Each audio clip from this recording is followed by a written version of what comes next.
Hello అందరికీ welcome back. ఈరోజు వీడియోలో మనం దేవుడికి పూజ చేసేటప్పుడు అక్షింతలు యూజ్ చేస్తాం కదా, అవి ఎలా కలుపుకోవాలనేది ఈ వీడియోలో చూపిస్తాను. దీనికోసం మనం విరగకుండా ఉన్న రైస్ని తీసుకోవాలి. విరిగే రైస్ని ఎప్పుడు అక్షింతలుగా యూజ్ చేయకూడదు.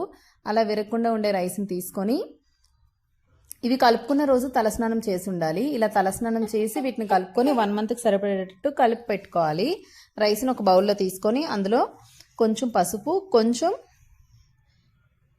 కుంకుమ వేసుకోవాలి. పసుపు ఎక్కువ క్వాంటిటీ వేసుకోవాలి, కుంకుమ కొంచెమే వేసుకోవాలి, కొంచెం గంధం కూడా వేసుకోవాలి. వేసుకున్నాక ఇందులో నెయ్యి వేసుకోవాలి. వాటర్తో కలుపుకోకూడదు. దేవుడికి పూజ చేసే అక్షింతలు ఎప్పుడు వాటర్తో కలుపుకోకూడదు. ఇలా నెయ్యి వేసి బాగా కలుపుకోవాలి. ఇలా కలిపి మనం పెట్టుకోవడం వల్ల 1 మంత్ వరకు మళ్ళీ చేసుకునే పని ఉండదు. 1 మంత్కి ఒకసారి ఇలా కలిపి పెట్టుకుంటే మనం పూజ చేసేటప్పుడు ఈజీగా ఉంటుంది. ఇలా మనం పూజకు కలుపుకునే అక్షింతలు ఎవరికైనా ఆశీర్వదించడానికి యూజ్ చేయకూడదు. అవి వేరేగా ఉంటాయి. అవి ఎలా కలుపుకోవాలనేది నెక్స్ట్ వీడియోలో చూపిస్తాను. ఇంతే ఈ వీడియో మీకు యూస్ఫుల్ అవుతుంది అని అనుకుంటున్నాను. ఇలా కలిపి పెట్టుకున్న వాటిని ఒక బాక్స్లో స్టోర్ చేసుకుంటే 1 మంత్ వరకు యూస్ చేసుకోవచ్చు. ఇలాంటి మంచి మంచి వీడియోస్ కోసం మన ఛానల్ని సబ్స్క్రైబ్ చేసుకోండి. Thank you.